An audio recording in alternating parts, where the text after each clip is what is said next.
Na Srednji šoli Slovenska Bistrica so gostili goste iz mednarodnega projekta Erasmus Mladi v akciji. Tema projekta je Ne recikliram, okolje saniram. V okviru projekta je na šoli potekala modna revija z glasbenimi točkami in programom. Gre za Erasmus projekt Mladi v akciji, ki ga vsako leto organizira nacionalna agencija MOVIT. Namen današnjega projekta je, da mlade ozavestimo o ekološkem ravnanju z odpadki, predvsem pa smo dali poudarek na recikliranju in nacikliranju. Zdaj v projektu sodelujejo države Romunija, torej romunska srednja šola in pa kemijska srednja šola iz Srbije, natančno iz Beograda. Naše druženje poteka, moram reči, 5 dni, torej začeli smo s ponedeljkom in v petek zaključimo naše druženje. V projektu pa smo se predvsem posvetili delavnicam, ki so namenjene ekološkemu ozaveščanju o varovanju okolja, s tem, da mlade želimo na tak način ozavestiti, da je zemlja resnično samo ena. Si dijakinja prvega letnika in prvič sodeluješ pri takem projektu ali že dalj časa? Sem dijakinja 3. letnika, sem pa prvič pri takšnem projektu, zaradi tega, ker je prej bila korona in nismo imeli te možnosti, tako da se ta projekt vleče že kar 2 leti in ga bomo zaključili, mislim, da komaj marca, ko gremo še v Romunijo. Kako to, da si se odločila sodelovati pri projektu? Ker ti da pač ogromno izkušenj, tudi smo šli v Srbijo in gremo še v Romunijo, tukaj pa sodelujem pač posledično in pomagam pri udeležencih in se družim z njimi, prevajam ter najpomembneje se skupaj ozaveščamo seveda o pomembnosti nacikliranja in recikliranja. V kinodvorani v Slovenski Bistrici je potekala zaključna prireditev Poletavci. Poletna bralna akcija je bila namenjena otrokom od 7. do 12. leta starosti. Sodelujoči so med poletnimi počitnicami brali 30 dni, pol ure na dan. Projekt Poletavci, poletni bralci je dejansko projekt Mestne knjižnice Ljubljana. Naša knjižnica Slovenska Bistrica se je k temu projektu priključila lansko leto, pravi letos smo sodelovali v projektu drugič. Kar se tiče sodelovanja otrok, smo seveda zelo zadovoljni, odziv je velik, tudi v porastu, tako da je letošnjo sezono Poletavcev, poletnih bralcev zaključilo kar 217 otrok. Projekt spodbuja branje med poletnimi počitnicami, to je glavni cilj projekta, da otroci, ko se šolsko leto zaključi, ne pozabijo na branje in na knjižnico. Otroci bi naj ob spodbudi staršev brali vsaj 30 dni v teh poletnih počitnicah in 30 minut na dan. Odrasla oseba, starš ali skrbnik tudi s podpisom potrdi, da je otrok bral, se pravi 30 dni čez poletne počitnice. Vsi, ki projekt zaključijo, so seveda potem nagrajeni z majčko Poletavci in priznanjem. Knjižnica jih je pa počastila z predstavo Miškinega gledališča. Seveda so bili vsi zelo veseli in zadovoljni, vzdušje v dvorani je bilo pa tudi krasno. To je gledališka predstava za otroke, Pesmice s podstrešja. In to predstavo, koliko časa že igrajo to predstavo? 4 leta? 4 leta imamo nekje 60-70 ponovitev že za sabo, tako da v bistvu smo utečena ekipa in mislim, da vsaka je boljša, ste videli danes odzive teh bistriških otrok, ki so peli z nami. S pestrim dogajanjem so se v petek v Slovenski Bistrici zaključile prireditve ob Evropskem tednu mobilnosti 2022. Več o letošnjem dogajanju je povedal direktor Razvojno-informacijskega centra Slovenska Bistrica Tomaž Repnik. Namen tudi letošnje izvedbe Evropskega tedna mobilnosti praktično ostaja nespremenjen kot vsako leto doslej. To je lokalno prebivalstvo obvestiti, ne nazadnje osvestiti o pomembnosti same mobilnosti. Vemo, to je stvar oziroma to so aktivnosti, ki se nam vsakodnevno dogajajo, neke posebne teže jim ne dajemo. Letošnji program pa je podobno kot že tudi v preteklih letih, pravzaprav zasnovan večgeneracijsko. Z osnovno šolo dr. Jožeta Pučnika Čerešnjevec tudi letos izvajamo tako imenovan pešbus, se pravi, da se za peš hojo navduši in osvesti tiste najmlajše. Tukaj za nami ravno poteka kolesarski poligon v spretnosti vožnji. Ravno tako pa letos intenzivneje predstavljamo tudi storitev Metuljček, ki pa je seveda namenjena starejšim generacijam. Istočasno poteka tudi dobesedno merjenje kolesarske moči, tako zvanih in v zadnjem času zelo popularnih vatov, kjer se bodo udeleženci lahko konkretno pomerili, koliko vatov pridelajo. Pa ne nazadnje naj tudi omenim, da bodo tako kot trije najmočnejši poganjavci tega merilca vatov nagrajene tudi 3 osnovne šole z najboljšimi ekipami v spretnostni vožnji. Vsaka izmed teh šol bo prejela kot trajni ukrep Evropskega tedna mobilnosti poligon, ki ga njihovi učenci uporabljajo za pripravo in izvedbo izpita za vožnjo s kolesom. Pri predstavitvi metuljčka so sodelovali Občina Slovenska Bistrica, Ljudska univerza Slovenska Bistrica, Center za starejše Metulj in RIC Slovenska Bistrica. In kakšne so izkušnje prostovoljke Majde Vrečnak, ki že od začetka opravlja brezplačne prevoze za starejše občane. Priključila sem se iz razloga, ker sem že v večjih prostovoljnih organizacijah prisotna in tudi, ko se je lansko leto novembra začelo z prevozi z metuljčkom, sem se takoj prijavila, ker tudi, bom rekla, sem bila nekje v tisti organizaciji, da bi se to sploh začelo z temi prevozi in sem bila zelo vesela, da sem bila potem povabljena zraven. Bom pa rekla, to upravljam zelo rada vozim starejše, jim pomagam.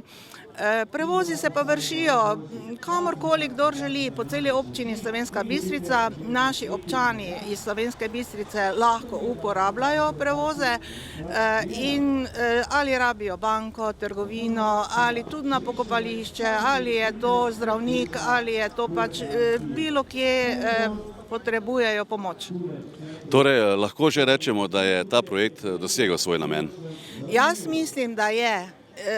Celo opažamo vozniki, da nas je premalo in da bi bilo fajn, če bi se priključilo več voznikov in pa seveda tudi verjetno bi še potrebovali kakšen avto, ker bi bilo še več prevozov. Pri izvedbi prireditve so sodelovali tudi MOPA, osnovne šole z občine Slovenska Bistrica, Zavod za šport Slovenska Bistrica in kolesarski center Germ. Minuli petek je na parkirišču pri podjetju Impol potekala tekma Impolovih viličaristov. Tekmovalci so preizkusili svoje sposobnosti vožnje viličarja. Najboljši trije so se uvrstili na Evropsko prvenstvo, ki bo v Nemčiji. Zmagal je Gregor Leskovar, drugi je bil Dejan Adam, tretje mesto pa je osvojil Simon Očko. Več o zanimivem tekmovanju je povedala predstavnica odnosov z javnostmi v Impolu Nina Potočnik. Samo idejo je podalo podjetje Linde, ki je eden najpomembnejših dobaviteljev viličarjev za skupino Impol, in sicer oni imajo to prakso, da vsako leto organizirajo to vrstna tekmovanja, ki kasneje imajo tudi uvrstitev naprej na Evropsko prvenstvo. Letos so se odločili, da bi to tekmovanje organizirali prav za zaposlene skupine Impol in mi smo idejo z veseljem podprli, ker vemo, da ljudem manjka veselih dogodkov in ta korona nam je precej časa za to vrstne zadeve pobrala. Tako da, ja, smo veseli, da smo imeli to priložnost. Tekmovanje se je udeležilo 43 tekmovalcev, od tega tudi 2 ženski, na kar smo še posebej ponosni, kajti dokazujemo, da vožnja viličarja je primerna za oba spola. Dejansko poteka tekmovanje v vožnji viličarja, so 3 discipline, 3 poligoni, 2 disciplini potekata z čelnim viličarjem, 3 pa s paletnim, tako da se vsi tekmovalci preizkusijo v različnih disciplinah. To je dejansko tekma, ki jo organizira podjetje Linde. Oni so multinacionalka z več kot 80 000 zaposlenimi in to delajo vsako leto. Tako da letošnje prvenstvo potekalo v Nemčiji in manj se bodo vrstili 3 najboljši Impolčani, ki bodo potem seveda tekmovali pa za evropskega prvaka v viličarju. Organizatorji so prireditev popestrili z napihljivimi igrali in poligonom z mini viličarji. Za hrano pa je poskrbel Makole Barbecue Team. Na Pragerskem so praznovali 46. krajevni praznik krajevne skupnosti Pragersko Gaj. Osrednjo prireditev ob letošnjem prazniku so pripravili minulo soboto na otroškem igrišču v Gaju pri Pragerskem. Zbrane je pozdravil tudi župan občine Slovenska Bistrica, dr. Ivan Žagar. Na prireditvi so podelili plaketi za dolgoletno delovanje društev v kraju. Predsednik krajevne skupnosti Pragersko Gaj Matej Arnuš je priznanje podelil Društvu upokojencev Gaj Pragersko in prostovoljnemu gasilskemu društvu Pragersko. V kulturnem programu so nastopili učenci iz osnovne šole Antona Ingoliča Spodnja Poskava podružnica Pragersko, pevka in pianistka Petra Turk-Ruprecht in ljudske pevke Društva upokojencev Gaj Pragersko. Občina Slovenska Bistrica je bogatejša za še eno športno pridobitev. V sredo so odprli obnovljeno športno dvorano. S celovito obnovo športne dvorane so zagotovili ustrezne površine za izvedbo športnih aktivnosti, vadbe in tekmovanj. Poleg tega bodo novi prostori omogočali izvedbo raznih kulturno-družabnih prireditev, ki zahtevajo velik prostor in so bile zaradi trenutne ureditve neizvedljivi. Naložba je stala nekaj več kot 3.800.000 evrov. Na otvoritvi so zbrane nagovorili župan občine Slovenska Bistrica dr. Ivan Žagar, predsednik Olimpijskega komiteja Slovenije Bogdan Gabrovec, poslanka Državnega zbora magistrica Karmen Furman, direktor Javnega zavoda za šport Slovenska Bistrica Boštjan Friedrich in predsednik Športne zveze Slovenska Bistrica Bojan Fajs. Več o pomembni pridobitvi je povedal župan dr. Ivan Žagar. 35 let stara dvorana je bila res potrebna temeljite obnove, pa tudi posodobitve, gre tudi za posodobitev. Tako da je po izvedbi te investicije pravzaprav nastala, lahko bi rekli, čisto nova dvorana. Žal so neke omejitve vseeno, zaradi tega, ker je pač dvorana stoji na tem zaščitenem območju, ampak vseeno s tem so športniki v tem pravzaprav srednjem športnem objektu pokritem občine Slovenska Bistrica pridobili slabih 3000 kvadratnih metrov površin. Ob tej osrednji dvorani tukaj bo zdaj lahko bila uporabna tudi za najbolj kvalitetne športne dogodke najvišjih rangov, še dodatni dve manjši dvorani. Skratka, s tem so se po moje pogoji za vadbo športnikov izjemno izboljšali. Služila bo pa lahko vsem generacijam športnikov, torej od rekreativnega pa tudi do vrhunskega športa. Jaz ne dvomim v to, da bo dvorana tudi vedno polna in verjamem tudi to, da se bodo vzgojili tu številni novi rodovi športnikov in da bo tudi izmed teh tudi kdo še dodatno zrasel v športnike najvišjega ranga, takšne kot jih pri nas že imamo, tako da bodo dostojno nasledili zdajšnje generacije in tudi pretekle generacije, če samo omenimo košarko, odbojko, borilne športe, tekvando, judo, pa atletiko. Če govorimo seveda o teh najvišjih športnih, pa tudi, če hočete, kolesarstvo, vse tudi en del tovrstnih treningov poteka v takšnih dvoranah. S tem investicijskega ciklusa v športni park, kamor tudi sodi dvorana, nismo zaključili, ampak v tem trenutku poteka investicija v plezalni center. Zdaj, ta investicija je pravzaprav tesno povezana z obnovo športne dvorane, to pa je iz preprostega razloga, ker smo zaradi posodobitve te športne dvorane pravzaprav športne plezalce in alpiniste pregnali iz tega objekta in so potrebni drugi prostori, tako da se ta del investicije nadaljuje. Ta investicija bi morala biti končana drugo leto.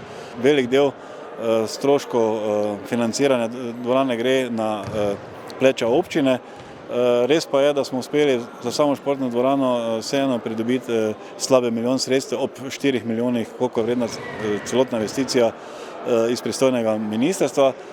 No, kar zadeva pa plezalni center, pa smo še bili bolj uspešni, tam pa je ta če je tu ta sofinancierski delež 25%, je tam ta sofinancierski delež 50%. Jaz mislim, da za šport se nam tu ni treba bati. Jaz pa vedno rad poudarjam tudi to, da to vrstni objekti ali pa ta usmeritev je povezana z nekim zdravim načinom življenja in jaz upam in verjamem, da pa vsaj koga od mladih odtegne od te digitalne elektronske navlake pa v analogno področje športa.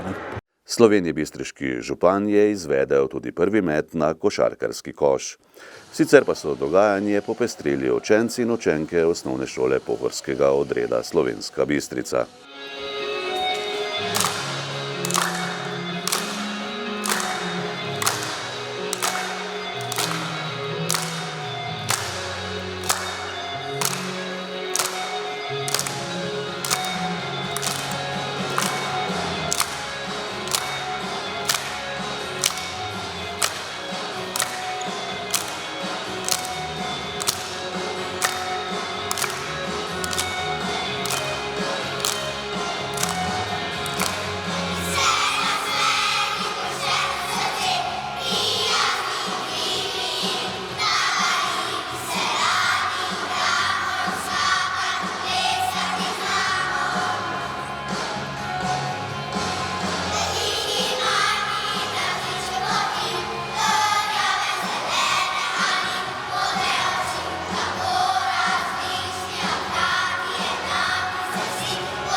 Uvodna kroga državnega prvenstva sta zmagami začeli tudi kegljanški ekipi Impola, in to v ženski in moški konkurenci.